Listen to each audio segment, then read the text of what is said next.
So if you're listening to this on the internet and would like to see a printed, readable version, you can go to raspberryman.wordpress.com. So recently I've been reading about people's experiences on the Camino de Santiago de Compostela, the 800-kilometer walking pilgrimage through northern Spain. This walk has become more and more popular among Christians of all stripes over the past couple of decades. It seems Christians around the globe are finding the pilgrimage a good place to work through personal issues, find focus in life again, and seek reconnection with God, the world, and themselves. This past week, I met with one such pilgrim from Ottawa who goes at least once a year to walk a part of the Camino. In fact, he's leaving today for Barcelona. So I sought his experienced advice for some practical considerations for the trek, and he gave me 3 rules of thumb. His first rule of thumb: pack only 10% of your body weight. For me, that would mean no more than 20 pounds in my backpack of all that I would need for the 30 to 40 day hike. 20 pounds is not a lot. His second rule of thumb: what you wear on your back, put only 1 in your pack. That's all. For example, if you're wearing a t-shirt, pack only 1 other t-shirt in your backpack. If you're wearing a pair of shorts, pack only 1 other pair of shorts, and so on.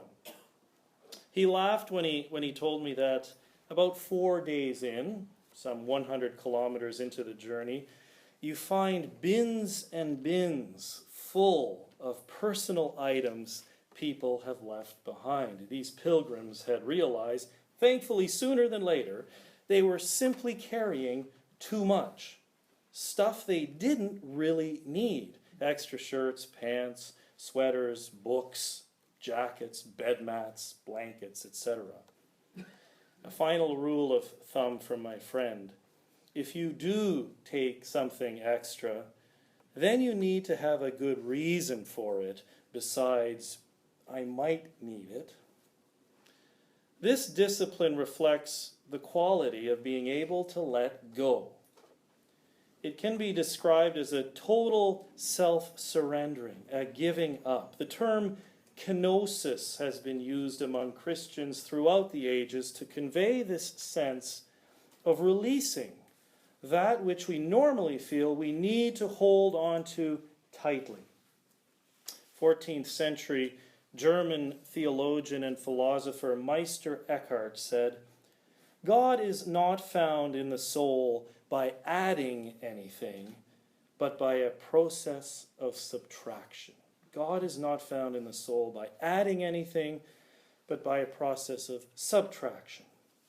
In our consumer culture, religion and spirituality have very often become a matter of addition, earning points with God, attaining enlightenment, producing moral behavior. In the prosperity gospel so popular in North America, we often hear the message that Jesus approves of you when your material and financial wealth increases. The more you have, the more in favor you are in God's eyes. The converse then is also true. Yet authentic Christian faith is not about getting, attaining, achieving, performing, or succeeding. The solution is not just work harder or get more of something. Our culture and economy indeed is based on more and more, whereas true faith suggests less is more. Martin Luther's theology of justification by grace through faith suggests the very same. We cannot by our own efforts achieve anything worthy of God. So, stop trying.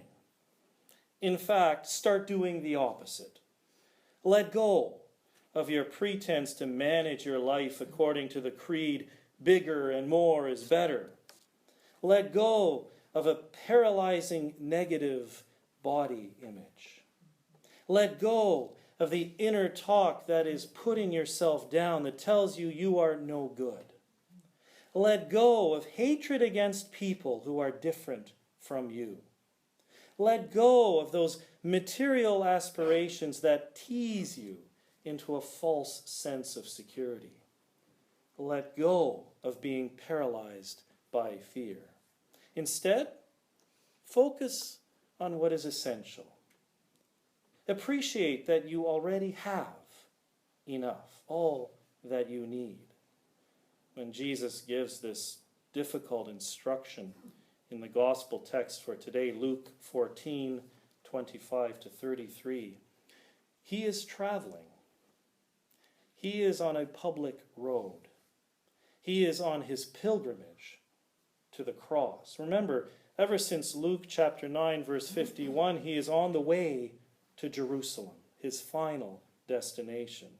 So when Jesus is walking towards his death and resurrection in Jerusalem, he offers what sounds rather harsh to our ears. Talk of renouncing family and things like that. What is called for here is a single-mindedness, a single-heartedness that is needed when you travel with Jesus. Discipleship is about being single-hearted, single-minded, about the purpose, the goal, and the mission of Jesus in the world. It is about prioritizing what is important to life, all within the public realm where culture, consumerism, and a whole host of other distractions can keep us from this focus. This single-mindedness demands that we think ahead and anticipate the cost of our journey. Setting out on the road to follow Jesus requires at least a little forethought and reflection. This journey is not a light matter. Sit down, as the gospel text reflects the King. Sit down and think about it a bit. Reflect. There is not only the blessing of the assets promised, but there are liabilities too. Discipleship is not just one more hobby or extracurricular activity to add to a well-rounded, prosperous life. It is not merely a matter of pure passion and abandon. Followers of Jesus should count the cost, but also realize this is not just about counting the cost of a church building renovation or a church fundraising project. No, the cost of discipleship, as Dietrich Bonhoeffer first coined the term, is about prioritizing our whole lives, not just our church or Sunday morning lives.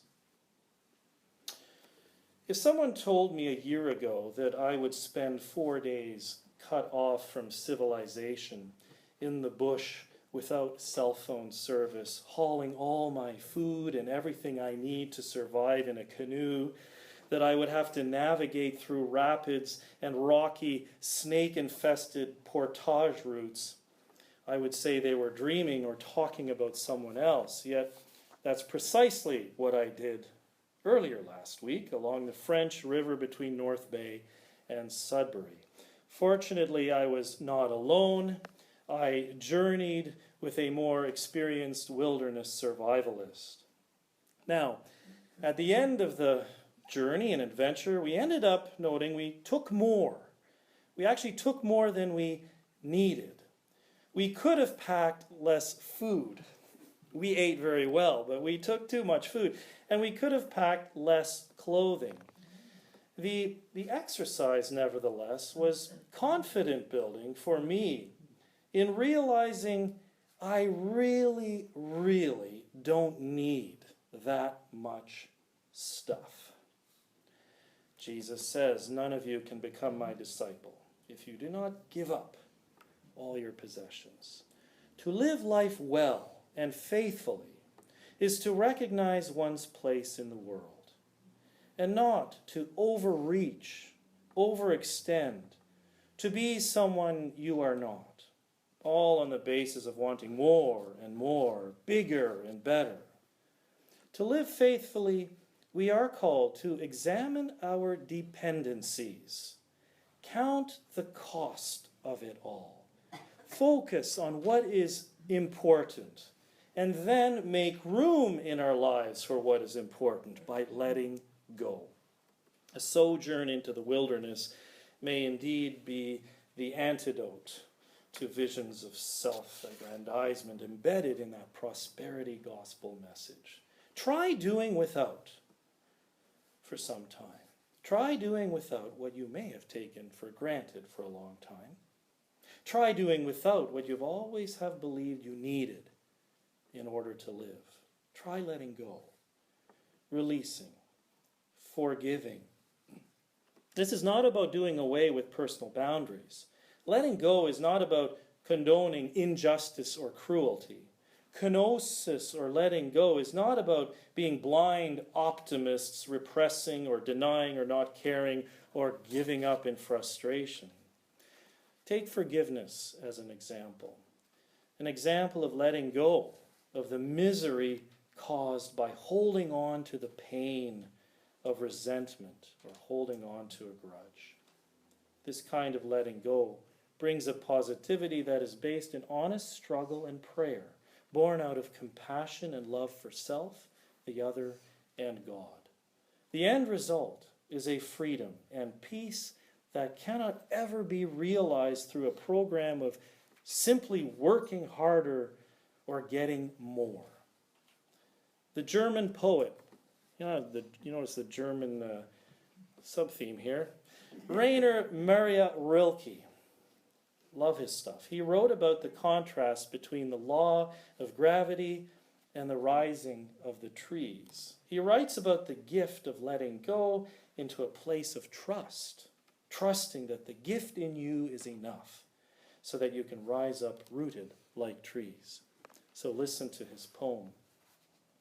How surely gravity's law, strong as an ocean current, takes hold of even the smallest thing and pulls it toward the heart of the world. Each thing, each stone, blossom, child, is held in place. Only we, in our arrogance, push out beyond what we each belong to for some empty freedom. If we surrendered to Earth's intelligence, we could rise up, rooted like trees. Instead, we entangle ourselves in knots of our own making and struggle, lonely and confused. So like children, we begin again to learn from the things because they are in God's heart. They have never left God. This is what the things can teach us: to fall, patiently to trust our heaviness. Even a bird has to do that before he can fly. In the poetry of Scripture, the psalmist describes beautifully in the psalm for today the blessing that we are, created in the image of God, so wonderfully, so marvelously made. God would know intimately each part of our lives only if we were valuable to God and the rest of creation. Otherwise, why would God care? This is really a love poem.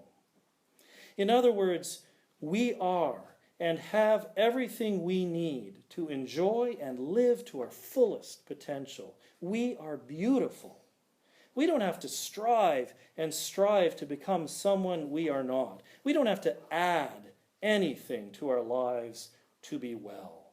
In fact, when we have the courage to risk letting go and fall, as Rilke poetically expresses, trusting in our heaviness, we will find a freedom and peace that will be the joy of all creation and the glory of God. We will live our lives at the same time, rooted in the earth and rising to the sun. Amen.